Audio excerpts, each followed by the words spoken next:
Hi everyone, welcome again to Relationship and Marriage podcast with my husband and I. Yes, I am SBA. I am BA. Not British Airways, but Benjamin-Agbo. Yes, we're excited to be on your screen again today for Absolutely. another episode of our podcast. I've had great feedbacks from our last videos. I want to thank you guys, especially the loyal ones, the committed ones. Yes. Thank you to all our subscribers. People Thank leave a you. comment. People like the video and share with others. We're very grateful for you all. And today we're back at it. And Yes. Pastor Ben, please can you share the topic we'll be sharing today? Yes, I will share it in a sentence. Okay, just a few words to before I say it. Um, I learned from our father in the Lord who was into consulting before he got into ministry, something like that. And then he often would say, whenever there's a problem in a marriage or whenever there's a problem in a company, they always trace the problem back to the choosing phase. How Yeah. did you interview the people? What were the questions you used in interviewing the people? Yeah. If you got the questions wrong, you will get the wrong candidates. Yeah. And so it's the same principle for even marriage. What were the questions you asked while you were getting to know each other? What Yes. was that phase, that dating phase? Yeah. What did you learn about each other? Some people did not change in marriage. Some you just you didn't get to know them. So today we're going to be looking at some good questions to ask the other person when dating. Referring to, Yes. Yeah. Like the distance between yes and I do. So yes, you started dating this person, but you're yet to walk down the aisle with them. And you're yes. thinking, okay, how do we prepare for marriage?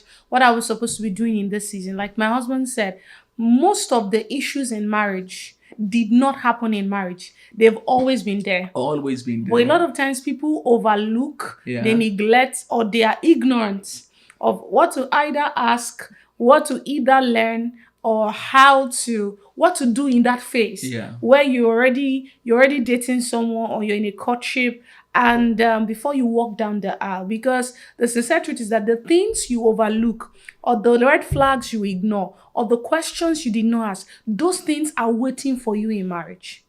And this is where most of the challenges are, come from. So we want to encourage, because this will reduce the rate of divorce. It will reduce your need for counseling. True. Yeah, it will reduce unnecessary issues that may raise its head in your marriage. If you can Absolutely. ask all these questions, have all the answers, and how to proceed from there. And let me say this, the quality of your preparation, the quality of your marriage is determined by the quality of your preparation. Absolutely. How well you prepare for marriage will determine the quality of marriage you will have and enjoy. Yeah. A great marriage is not a happenstance. Yes. You have to be intentional about it. Yes. You just have to be intentional about it. So this is one of the intentionality it takes to have a great marriage. Yes. I thank God for our own marriage. I mean, I can never stop saying that. And it's not just because God said, this is my husband, or because God told my husband, this is your wife. Yeah. That is not enough. There are many people that they heard God. And yet. They had spectacular experiences. They knew. Even prophet told you, for some of you that believe in those. Prophet told you, several people confirmed it. Yeah. That this is your heavenly ordained husband. We've talked Vulnerable. about no man, one man for one man. But let's just say you had all the spectacular experiences. But guess what? The marriage still did not work. Well, did God lie? No. Did you miss it? No. Was your spouse the right person for you? Yes. So what happened? How can God say this is my spouse Yeah. and the marriage did not work? Because you lacked wisdom. There were principles of marriage you probably violated. There were things you ought to know that you never paid attention to. So a great marriage does not hang on God's neck only, Yeah. so to say. It's not God's total responsibility to give you a great marriage. There are laid down principles in the Bible. There are laid down there are wisdom through which a great marriage can be, built. Absolutely. So if you neglect all of those, don't expect a great marriage just because God said he's my spouse. Absolutely. Absolutely. Never underestimate the place of a good question. I've heard a preacher say this. He said, the Bible says, is the honor of a God to conceal a matter? No, or is it the glory of a God to conceal a matter and the honor of kings to search them out? Yeah. One of the ways you search out anything good from any source is through good questions. Yeah. Counsel in the heart of a man, the Bible says, like deep waters. If you use good questions, you can draw those counsel out. You can draw those wisdom out. Never underestimate the place of good questions. There are people that have great intentions but bad game. They are good. They are men that their intentions are noble. They are. If you can weigh their desire, it's pure, everything, but they don't have good game. They don't know what to say when they're in front of a lady. There are ladies that don't know the right questions to ask. It's not because you don't want it to work. You just don't know what to ask. And then when life hits the road and then those things come up, because you've never really addressed them, it becomes a little conflict just because you never knew those things existed. So never underestimate the place of a good question. When she was talking and said that, preparation is key, everyone should be very careful as to preparing and don't just jump into marriage because of you feeling alone. Do your due diligence. I learned something. I learned something, while studying, even before marriage, that even while you're dating, right, there are questions that you want to ask. And I know that this is in someone's mind. How do I ask some questions without being confrontational, without being too interrogative? Like, what is your credit score? Those kinds of questions. Like, it's confrontational, it's direct. It feels like I'm interrogating the other person. How do I put it up in a conversation? Or I learned in a book that one of the strategies to make people melt and effortlessly talk about what you want them to talk about is you first talk about that thing about yourself. So for example, I want to talk about, my hobbies. I want to know your hobbies. I will start with, it was a very hectic weekend. The weekend was this, I did this during the week, and one thing that makes me relax is this, I did this, I did that. Now, okay, that even makes the question, what do you do for fun? So it started with me talking about myself. So lowering the guards, first showing my own whatever, and then, so I learned that if you didn't know that, the other person may see it as just you being interrogative and come on now, let it flow naturally. It's flowing naturally, but you are setting it well. So this is going to bless you. What we're about to do is going to bless all of you. Yeah. Before we go right into the questions, I just want to say this. Dating is not a time to just while away time. Courtship, as some people would know it, it's not a time to while away time. There are important things to prepare for in that season. And when I mean preparation, I'm not talking about hands-on preparation. Okay, is it time to prepare for sex? Okay, let's start having it now. That's not what I am saying. Because some people don't know what to do in a season when they are dating. Apart from, how are you? I'm fine. Have you eaten? Yes. How was work today? Fine. If that's what you do in your dating, something is wrong. There's fire on the mountain, like we usually say. There are other questions that can prepare you for the next phase of life. If you don't have a future in view with that person, don't waste your time. Look elsewhere. There's no need to be in a relationship that leads you nowhere. It's just a waste of your time. So when we're talking about dating, we're talking about the phase where you have agreed to be in a relationship with someone and then you are in preparation for marriage.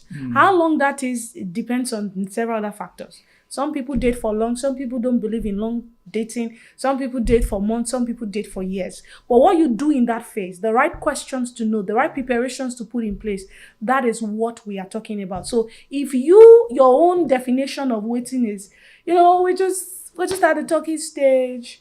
We're just hanging out. We're just trying to see where this leads. My dear, stop wasting your time. Why are you there? So we are talking to serious-minded people, sorry to say, that have an end in view, that they know that this leads to marriage, that they know they are not wasting their time or just waiting to see where this leads. When I met my husband, I already know where it was going to lead. I mean, he was not leading me to a no destination Help me now I with don't English. know. No, finish your statement. It wasn't leading me to nowhere. We had an end in view. So this is also for people with such mindset that they know that they are not whiling away time. So, Pastor, I want you to start with like for first. So dating process. What are some questions to ask? okay, what are some questions to ask? The first thing I would say is this: for I'll use our own my own life as an Absolutely. example. Depending on where you are in your journey of life, it also determines the kind of question you ask. Yes. For example, I was already doing ministry, so it became a compass, a true north for the kind of questions I was going to ask you. For a man or a woman that has not figured out purpose, it may be difficult for you to. I mean, there are some generic questions you can ask, but you will not be able to ask some specific questions that are tailored to your destiny. So I would say that purpose, knowing your calling, can also influence the kinds of questions you ask the person you are with, the person you intend to marry. But for me, it was clear at the beginning. I know what I've been called to do. I was already doing them. I needed to be sure that who I'm with also we are going to be on the same picture in the future. So one of the question you ask is, where do you see yourself in the next 5 years, or what do you see yourself doing? That's a question of purpose. If you are figured out on your own, it will be easier. If he says he is not, he has a call to ministry, for example, but he's not yet doing ministry, and your own goal in life is to walk on global runways, to be a fashion icon, to be a model, a stylist. No matter how much you love the person, Yeah. the sincere truth is that it will never work. You know why?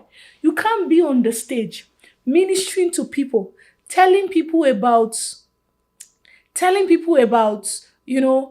sexual purity, upholding godly examples, and your so-called spouse, your so-called wife, is in bikini, catwalking.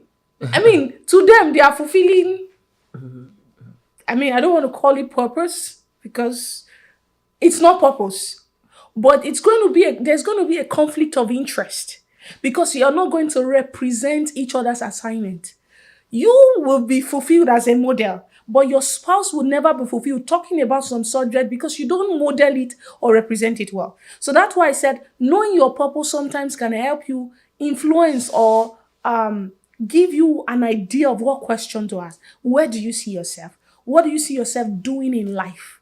I was already a pastor, and I wanted to be sure who I'm with is ministry inclined, even if he doesn't have a call to ministry. Because not all men, you know, it reminds me of one of the reasons that I had to cut off some options. Not because they were not in ministry, but the nature of the assignment I knew was not aligned with mine. If you have two people that are, you have your vision, you have my vision, I have my vision, you have your vision, there's going to be division. Division is from the word division. There's going to be two visions running in a home. So you want to run a church, I want to, do a ministry. And you're like, no, let's just focus on. I'm like, God called me to do this one. Not because you are not in ministry, but when I'm talking about ministry, being ministry inclined means there is alignment. You get what I'm saying? Yeah. That okay, some people they are called into the apostolic work. Yeah. You can't marry an apostle like yourself because the home is going to suffer. True. Who is going to take care of the children? Who is going to raise the kids? And for some people, some women, I feel like I'm talking too much, but I feel like I need to get this point to the end. Good. Some women are high achievers. I was hearing of the story of this woman, Ibukwa Oshika, how few months into giving birth, she had to travel to another country to do her MBA. I mean, some men would never allow that. But such women, you can also cage them because they will remain unfulfilled no matter how much you say, this is just a phase for parents. They know, they understand that they need to parent. But there's also something within them pulling them that there is more to your life than this. That's why a lot of women go into depression. That's why a lot of women are unsatisfied in life because they feel like they are not where they are supposed to be. They are conditioned to take a posture that is not in alignment with the vision they have seen for their lives. So such women develop hatred. They develop animosity. They feel like their husband is the hindrance to they are becoming in life. Because the man doesn't have the same picture about their future. So they feel caged. And that's why some people resort to divorce. Like, I can be on my own and still achieve all I can. You get what I'm saying? So it's important to understand your purpose, your calling. It can also influence the kind of question you ask. Beautiful. Can we try something? Okay. I want us to, and just so you know, we didn't plan this. This We is didn't know just this is spontaneous. we didn't plan what we're about to do. Can we try a blind date, me and you? Okay. Pretend that you don't know me, I don't know you. For people who are watching and it's their, the main concern for a lot of people is what are the questions to ask when we start dating and when we are getting serious. We know a little bit, but now I want to know, the deep things, because there are questions if you ask at the beginning, it throws people off. Why? Yeah, another thing is this. Okay, go continue. Yeah, so that's what I wanted us to first of all just do a little bit of just a role play as if it's a blind date. You don't know me, I don't know you. Okay, And then let's do it two ways. We're going to do that. For people that are just meeting someone for the first time, and then there's a category of people that they've been friends with someone, but they still really do not know much that they are supposed to know. yes. So those kinds of people will address them later. But let's say this is a Yeah. blind date. I We're hope just this- meeting, yeah, right? I hope this will help someone to navigate how what are my values. You will see me leaning towards that direction. What she wants to find out about me, you will find her leaning towards that direction. You would see, right? I hope this. Help someone. I wish we had 360 camera and then we'll face each other and then put Yeah. it. But it's okay. We'll get there. We'll get there. Yeah. We'll get it. All right. Hi, my name is Benjamin. How are you? I'm good. My name is Cher. That's good. Lovely name. Where's that from? Well, it's a Yoruba name. My parents are Yoruba. So when my dad gave birth to me, Okay. it was my auntie's wedding. Oh. So Cher is from the word celebration. Almost yeah. Like a celebrated child. That kind of. Beautiful. Yes. It so- seems your family, the whole family, very importantly, they love to celebrate each other, and they Yeah. named you after somewhat an event, right? Yes, we are big on families. Like Mm. family is part of the values we don't joke with. And, Beautiful. um, Beautiful. Are you big on family? Well, my family is not that big. Okay. I like small, neat people. We didn't have good experience with people who came to live with us, so it leaves a bitter taste in my mouth thinking about the extended family. Now, I hope you guys are seeing what is going on. Yeah. Without outrightly pointing a finger, by her own description, we are getting to somewhere. I hope you're getting it. Yeah. By the way, what I'm saying is not my family. I'm just playing a role. Okay. I'm just playing a role. I'm 'Cause just they're playing- actually big because on family. We're big on family. I'm just playing a role. All Does right? that mean that let's say in the future you wouldn't like I'm a big open to family it. I'm setting? open to it.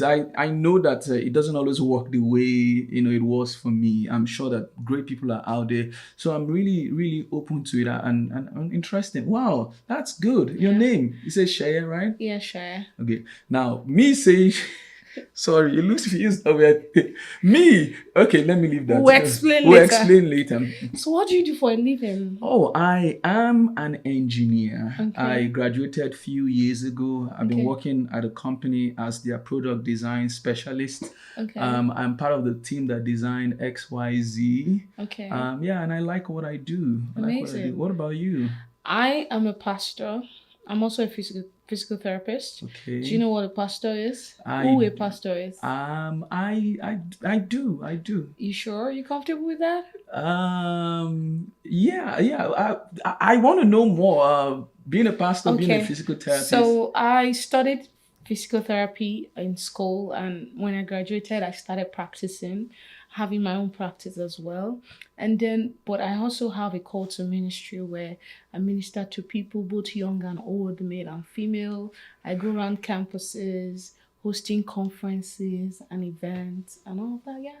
So that's my life. I can't separate that from who I am. So Okay, so I want you to, this is sidebar, right? Yeah. Now, what she just said can come off as either too strong in terms of I'm a pastor. Are you comfortable with the pastor? Because she holds that as non-negotiables. Yeah.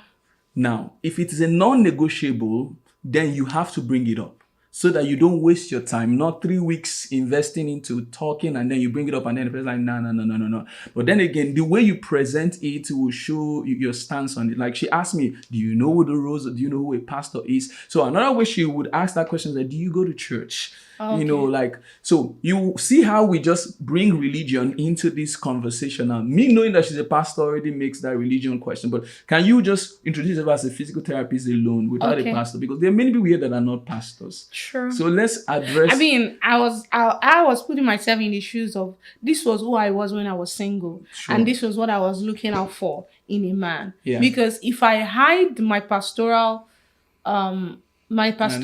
work or my pastoral office, I feel like I'm not being true to myself. I understand. You get what I'm saying? So let's just assume I'm a physical therapist. Just a physical therapist. So and then let's move religion into it. Okay, talk to me. I'm a physical therapist. I don't know if you know much about physical therapy. Oh, yes. Those people that give massage and No. I am not a masseuse. I am not a masseuse. I can give massage, but my title is not a masseuse.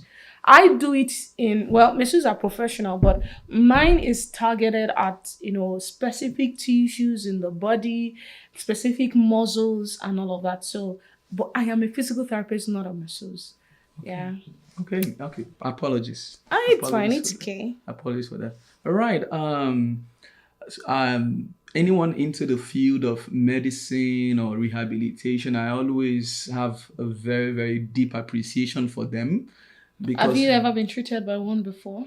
Did you see what she's doing? She's being very aggressive, not allowing me to get to where I'm going. Did you notice that?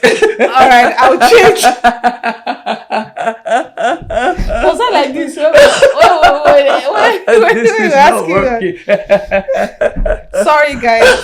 This is us playing a role, so it's different from who we are. You should have told me about what you wanted us to do. Please allow the other person to land. All right, you're not agitated. You're not under pressure. Allow the other person. Let them express themselves. Okay. Let them flow. Okay. I would have said next. All right, continue. All right. So I have deep appreciation for people who are into rehabilitation or medicine in general, because they do make a difference. They do make it. I was sick as a little child, and if not for the urgent intervention of someone, it would have been very bad. Wow. Very bad. But I also do know that God played a big role in, making me to be at that place at just that moment. By the way, I am a Christian. I can't hide that. I'm a believer. I go to church. I believe in Christian values. Wow. So I know you're into practice, and some people that are into practice don't. So I want to ask you up front: are you a believer? Do you believe in Jesus? I believe in. Say yes. Yes. I want to remember the words that we hear from most of these people. I No, believe we in will get there. religion, We want to get that. So you've said yes. So just Yes, say, yeah. I'm a Christian. And then, beautiful. Yeah, that's great. Talk to me. When was the last time? Were you in church this Sunday? Oh no, I was at church on the 31st of December. So, do you see that? If we left that question in, are you a believer? Many people would miss it, because some people's definition of being a believer is just going to church once a year, or going to church during, I don't know. There are people that their definition of believer is just being spiritual. I have God in me. Yeah. I don't need anybody to talk to me. So me saying, did you go to church on Sunday, is me trying to probe a little bit deeper into what she defines as a religion.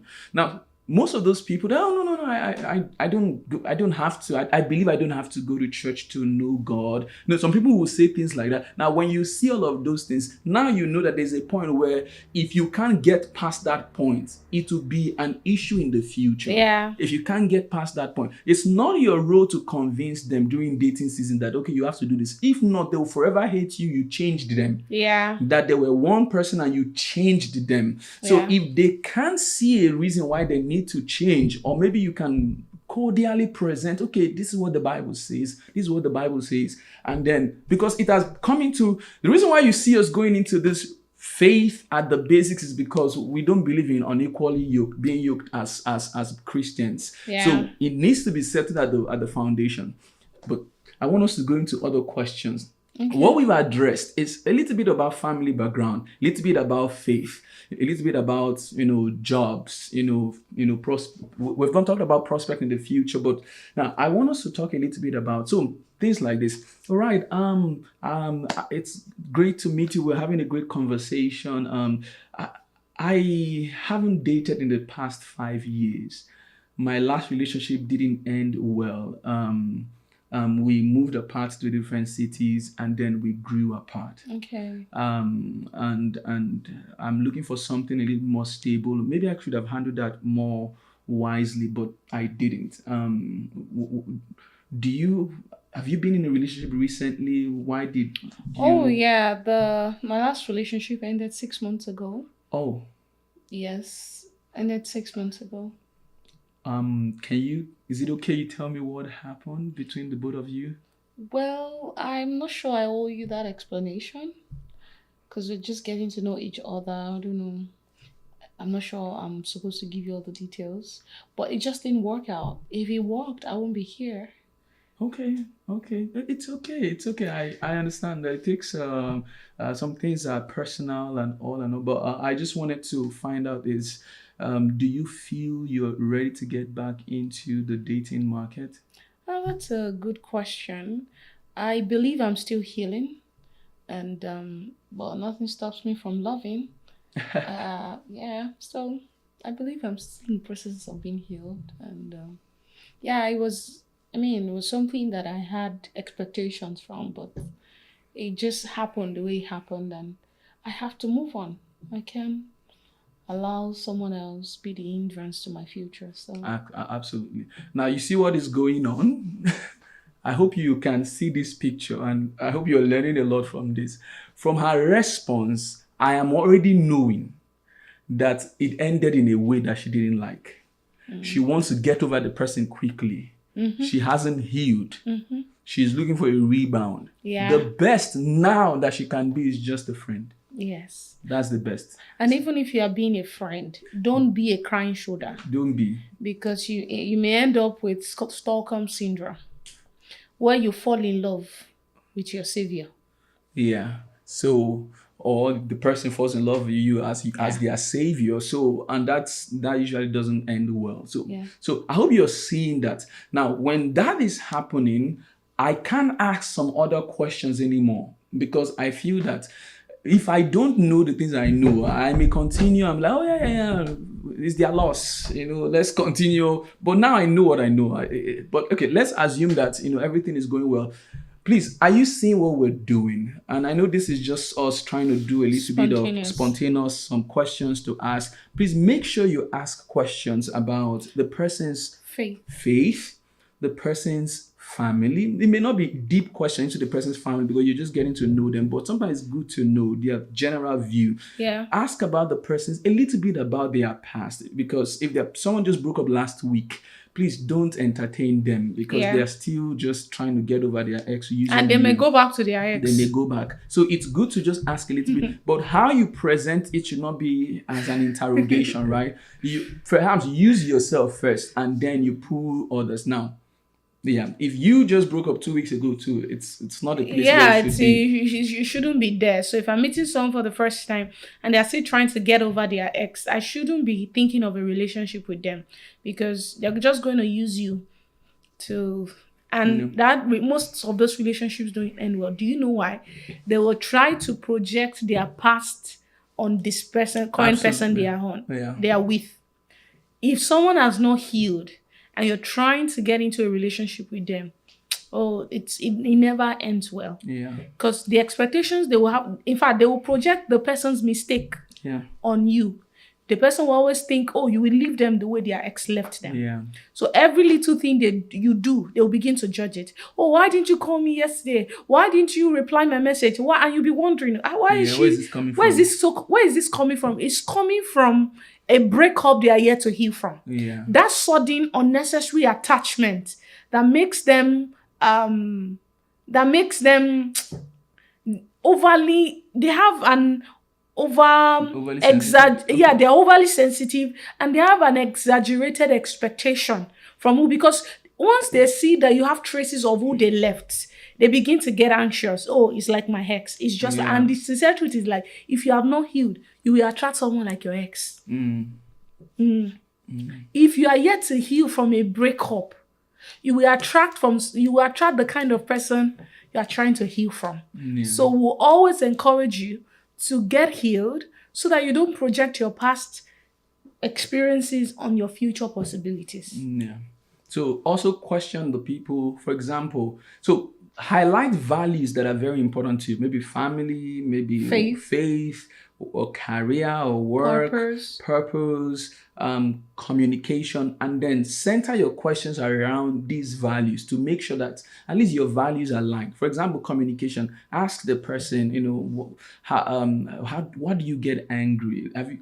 How do you react when you're angry? Question, just general question. Just ask them, how do you react when you get angry?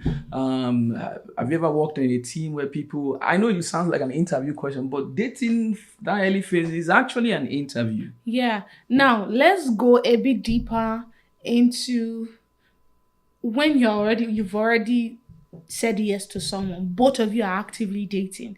Both of you have marriage in view, and both of you talk every day, and you're wondering, okay, what are the things I'm supposed to know about the person? We've been friends for a while, but then I still believe that there are still more questions to be asked. So, because on a first date, if you start asking about credit score, it throws a red flag to the other person. It shows your desperation. It shows desperation, and you don't want to put that forward. Now, that's the first phase of a blind date. Pastor Ben said you should, ask questions around their faith, because you can't even consider a relationship if you are unequally yoked. Ask questions about their family values. Ask questions about their purpose, because you also don't want a situation whereby someone is just new in the faith, baby believer. You are matured and you want to start a relationship. There's going to be a lot of friction, because when you say you are going to church, they will think, why must you go to church 3 times a week? Oh, you're a worker in church. Why should you be in church every time? I'm pastor post protocol. Can't pastor take care of themselves? Those kinds of, and you're like, but you're a believer too. Why do you think this way? Yes, it's because the person is probably a baby Christian. What was the next thing you said about purpose? You don't want to start a relationship with someone you're not going in the same direction. And what's the last thing you mentioned? Communication. Attitudes. Yeah, and their character. Now, when you are together, dating, courtship, having marriage in view, there are deeper questions you ought to ask that can prepare you for marriage. For example, if you ask this question on a first date, it throws a flare like, what style of parenting do you like? I'm like, we've not even started a relationship. You come off too strong that way. Yeah. So I think we should go to that other aspect. Okay, so now that what were those questions that we asked during our own time? Yeah, questions like, you mentioned style of parenting, mention differences in culture. Or how many kids do you want to have? Yes, how many kids do you want to have? Are you open to people living in the house with you? Your perception of in-laws. Yes. Your stance on money. Your spending habits. Yeah. Let's talk about concrete plans for the future. Are you the type that likes to take vacations a lot? Yeah. Do you believe in, attending family functions like Christmas, Thanksgiving? Where do we spend it? Yeah, is it at your parents' place or my parents' place? Have you mentioned how many kids you want to have? Yes, how many kids do you want to have? Yeah. As much as you can. I mean, Pastor Ben wants 11. Say he wants a whole football team. I have no such vision for my life. So definitely those. What else? So in religion, let go a little bit deeper as to how they pray. Some people don't believe in praying in tongues. Some people Sure. do. Go a little bit deeper. Some people don't believe in morning devotion. Some people don't believe in midweek service. Some people don't believe. So if you're someone that you do, when you're already dating, you need to probe into all those aspects before Yeah. you cross the marriage line. Some people don't even believe in tithing. They don't exactly all of those things. And money is a major issue in marriage that you want to be sure that both of you are on the same page. Yeah. If we say we're going to be putting our finances together, that means we're going to be paying tithe as well. So if I believe in tithe and my husband does not believe in tithe, It's going to be there's going to be friction. So deeper, possibly more questions, like there are other. Okay, you can even talk about chores. Are you the type that believes a woman should take care of everything in the yeah. home? Are you the type that believes, children, cooking, Yep. making the home, everything is a woman's responsibility? Are you the type that believes a woman should be a housewife? Are you the type that believes that a man should be the main provider? You don't have to work. I will do all of the lifting. Or are you the type that believes, oh, it's supposed to be a co-lifting? You Yeah. do every lifting, I do. Okay, what happens if you lose your job Yeah. and, as a woman, you are the Breadwinner. breadwinner? What would you do in this kind of situation? Are you comfortable? Yeah. Okay, would you like your families to come live with us? Or let's say your mom wants to come stay with us. For how long can they stay?